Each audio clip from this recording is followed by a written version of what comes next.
Average shows Hillary Clinton with a 7-point lead in a two-way race and an identical lead in a four-way. The betting odds continue to show her a favorite, now by nearly 5-1. Now, you just saw that real clear average, but many of the polls factored into that have significantly different results. On Thursday, the latest Fox News poll had Hillary Clinton up by 7 points in a four-way race. Then Sunday, an ABC Washington Post poll showed Clinton up by only 4. The roller coaster continues as NBC News and the Wall Street Journal put Clinton up by 11 on the same day. How is this possible, people ask me? Scott Jennings, political analysis for the George W. Bush White House, joins me now from Louisville, Kentucky. Scott, I hear this all the time. People say, these polls are all over the place. How can we believe any of them? They seem to have disproportionate numbers of Democrats in the samples that favor Hillary. What about it? Well, some of the national polling has been noisy. Some of that is racked up to the fact that they use random digit dialing, which can create noise. Very few of the national surveys actually call up a voter file, although some do. The other issue is, when are these polls taken? You can get great variance in results depending on when you're in the field.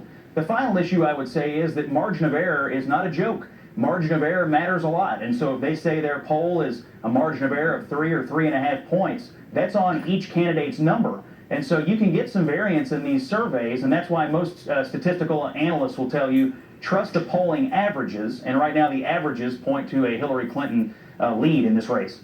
Yeah, tell me what you mean by causing noise. You said at the beginning of that answer that some of these factors cause noise. Explain that if you could.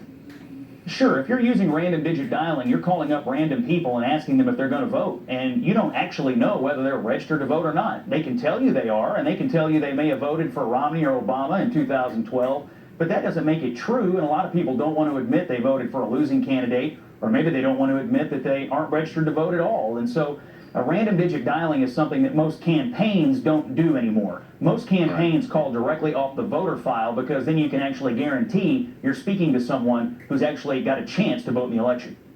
Now, talk to me a little bit about more about margin of error. When you say if a margin of error is 3.5, which is a common margin, 3.5, 4 points, that means that you're talking about a range that could be as high as 7 or 8 points, right?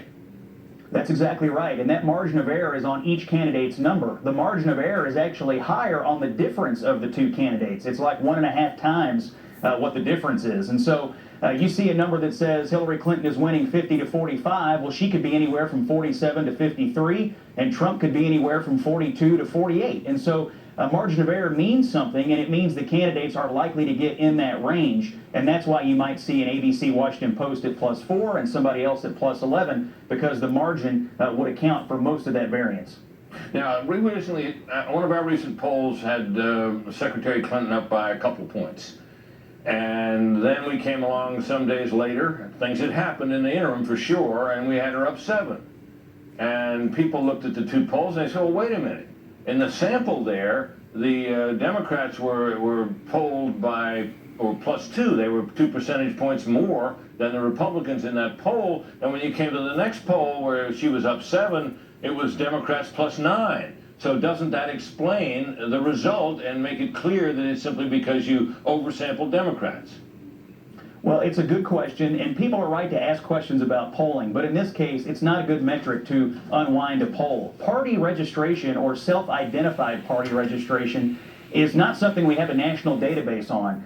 You can't tell me how many Democrats there are, or Republicans, because party registration in most states is a state of mind. Some states do make you vote in a party or register by party, but in most cases it's an attitude. It's not a demographic.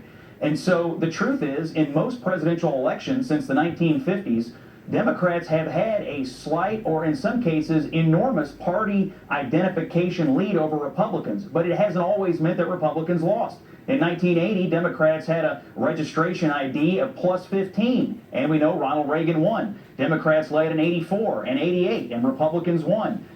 Democrats enjoyed a lead in 2000, and Bush won. It was even in 2004, but in both of Obama's elections, Democrats did also have a self-ID advantage. However, in the 2014 midterm, Republicans were R+1 nationally. So you see some fluidity in how people are determining which party they are in, and it can be affected by who they're voting for at that moment, what's in the news, and other factors that really don't have anything to do with how they're registered in their particular state.